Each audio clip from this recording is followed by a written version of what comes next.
We're going to get into our audience question and answer at this time. So I'm going to start with question 1, which is highlighted under priorities. It states, it is easy to talk about goals for the schools and the district, but realistically speaking, what would be your 2 to 3 action items or goals for your first year on the school board if you are elected? And I'll start with you, Mr. Henry.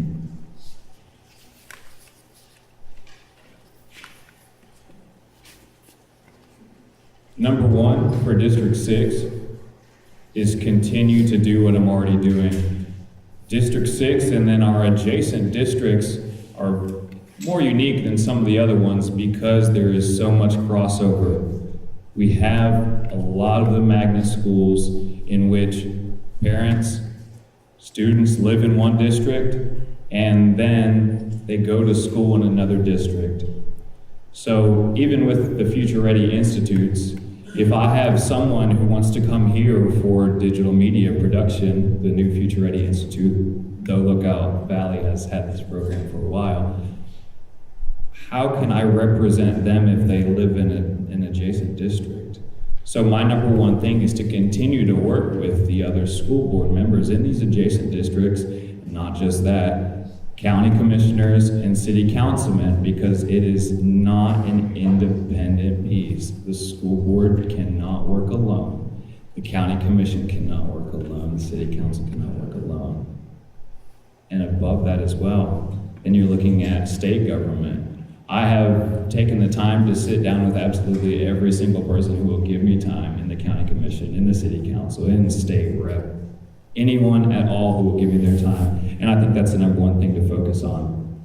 Number 2 is once we figure out what those things are we need to address as collaborative adjacent districts, let's go out and do it. Let's not each try and fight our own battle.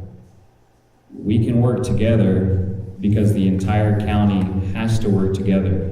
It shouldn't be District 6 just going and working on something while District 5 does the same thing. Let's work on that collaboratively. One of the answers that I put on this Unify Ed, the one that was posted, the Unify Ed questionnaire is, can I work with the other school board members to audit each other and work collaboratively? Let's work together. Once we made those connections, let's work together on the issues that we all agree on. Number 3, what is the most efficient way we can spend our money? Right now we have transportation on contract. Unfortunately, we've seen how that can end up in some situations. We have custodial work on contract. Can we bring these in-house? That's the only way we can be more efficient with our money and cut some of those corners that we don't need to be spending and we trust someone else to do. Let's trust our own people, our own employees, and make efficiencies that way so that we do have money freed up to support absolutely every student. My top 3 priorities: strategic plan, independent facilities audit, multi-year budget process. That is the basis for moving our school system forward. We need a plan that we're all on the same page about. We need to know the status of every building from an outside perspective so that we know which ones have significant enough needs that we need to figure out how to walk away, and which ones are still in a place that we can maintain them efficiently.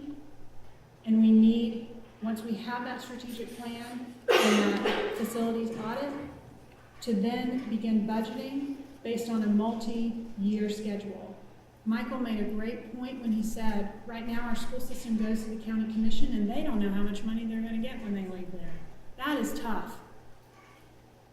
Where we're at right now is we make a decision based on what's right in front of our face. We're choosing the playground surfacing before we even have a plastic playground to play on. We need to be looking for District 6. Our buildings are crumbling. What do we need to do to start looking at facilities here? We've said no, no, no, no for so long. We don't have the information in front of us. To Michael's point, we need more data. So we need a strategic plan. We need to know the status of our buildings, and we need to budget over multiple years so that we can realize savings Sometimes you have to spend some money to save some money.